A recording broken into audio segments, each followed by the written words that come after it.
Bum bum bum bum bum bum bum bum bum bum bum bum. The Peter Dislike Show. Bum bum bum bum bum bum bum. Well, it's late October and I've been thinking about what I want for Christmas. Unfortunately, a lot of these things I can't go out and buy in a store. So I want to be treated fairly for being solosexual at my job. So right now we're getting close to Halloween, and actually next week for Halloween I got to fill in for a couple of my colleagues who have kids and they want to take their kids trick-or-treating, which is very nice. I'm not a big fan of trick-or-treating, as you can imagine. The only time I really like trick-or-treating is when I get to give healthy snacks to kids who trick-or-treat at my house, right? That's the only thing I really like about it. It's not a big deal for me to miss out on that. But there are other days that are near and dear to me, like today. Go watch my last video about why October 24th is an important holiday to me. December 13th I also hope to take off because I'm a big fan of breaking out of a toxic relationship. I don't always sing about it, but I'm a big fan of breaking out of toxic relationships. December 13th is Break Out of a Toxic Relationship Day.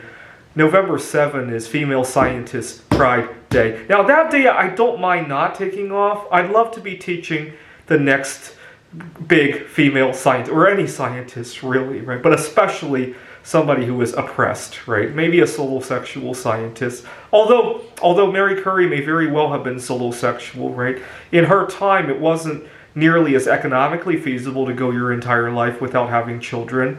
I think there's a good reason she didn't remarry after she became widowed, right? She could have pretty much married anybody at that point. I think she actually did. She married herself, right? But that's my theory.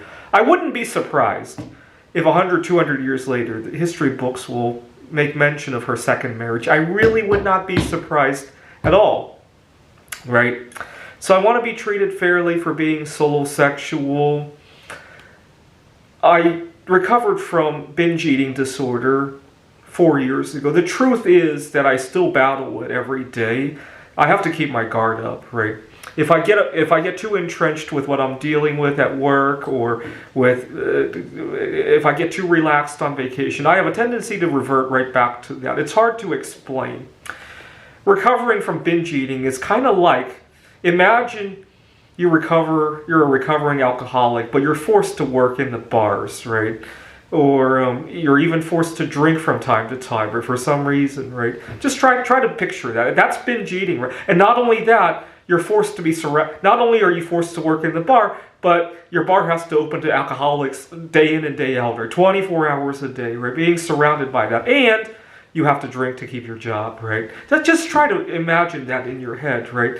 It doesn't help that here at Phoenix College, where I teach, we often have a tight schedule, students who have to meet at a certain time. You often don't have a whole lot of flexibility when you can eat. I want to see a world where we can actually freely eat in a normal way, right? Not rushed, not time constrained.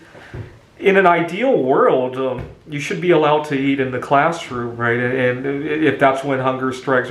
How many times have you heard dietitians say, wait until you're hungry to eat? Well, unfortunately, depending on what you do for a living, it's not practical, right? And I think it's wrong.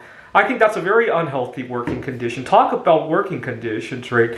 I think it should be illegal to constrain when your employees eat, right? It's kind of like, imagine a job that constrain when the employees are allowed to go to the bathroom. I don't think that would be very socially acceptable, if not outright illegal, right? Anyway, thought I would point that out, right? Imagine you had somebody, right now as I speak, I have a student who's recovering from chemotherapy, right? He's probably dealing with appetite issues. I certainly wouldn't want to constrain when he could eat, right? The time that he has an appetite, that's a perfect time for him to be eating, even if it's in the middle of the classroom, or even if it's anywhere else, right? So my second Christmas wish list is I want healthy working and eating